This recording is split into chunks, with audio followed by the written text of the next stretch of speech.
Yan. Okay. Yan. Okay. Musta ka ngayon? Okay naman ako.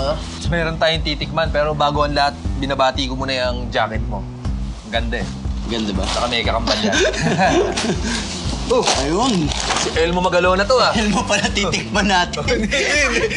So, Oishi, 70 World of Oh Wow. Dahil 70 years na ang liwayway. Speaking of liwayway, naglalaway na ako. Buksan na natin. Odds.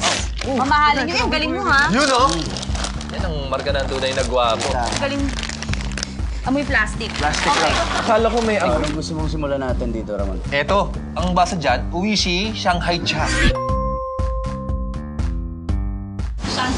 Shanghai Cha.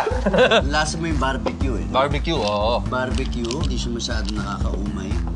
Macado. Anong flavor? Sticks larb flavor. Larb. Ano yung larb? Larb. Yun ba yung pagmahal mo yung isang tao? I love you. Hindi ko kanina, galing yung Vietnam. Product of Thailand. Mali ako. Parang labo nung lasa, no? Lasa sang larb. Meat salad daw. Meat salad. Suki-suki. Oo, kaya nag-isip ng pangalan nitong Suki-suki. Papagod na yung nag-isip na. May something yung suki-suki, amoy squid. Parang akala mo parang maasim siya ng maanghang. Pero pag tinikman mo, matamis. Bakit ganun? Parang yung mga iniihaw Piling ko na yung mga Indonesian parang squids. Pilipino. Ito, tomate. Snakachua. Parang sinasabi niya dun sa mga chua kasi maraming chua. Snakachua. Kain ka daw chua. Kailangan i-share sa mga Oo. Parang X-Men yung dating. Parang kumakain ka ng Tomato. tomato.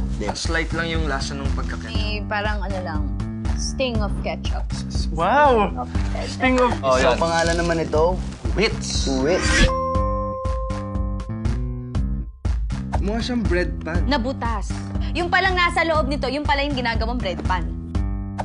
Ay, hindi. Masarap siya. Pillows. This is from Vietnam and it's coconut flavored. Pillows. Parang unan kasi pillows, kaya pillows. Ang unan malambot, eto matigas. Pero sa loob, malambot sa loob. Isang ganunan mo lang yan.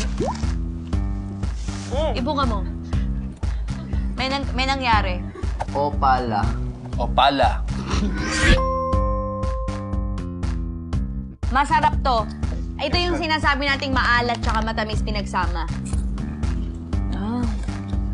It's like best of both worlds. Oo. Huwag kang tumawa. Bumili ka. Okay talaga siyang Christmas gift. Etong mga to, dapat sila magstay ng matagal din. Parang sa sobrang sarap niya, bawal na siya, no? Oo. Easy. Easy boy! Hi guys, kung gusto nyong tikman ng mga snacks na ito, Bumili na kayo ng Oishi World of Oh Wow Bag sa inyong suking grocery. Mahirap na yung biglang mawawala tapos magsisisi ka na lang sa huli. Parang pag-ibig pala yan. Dalian nyo!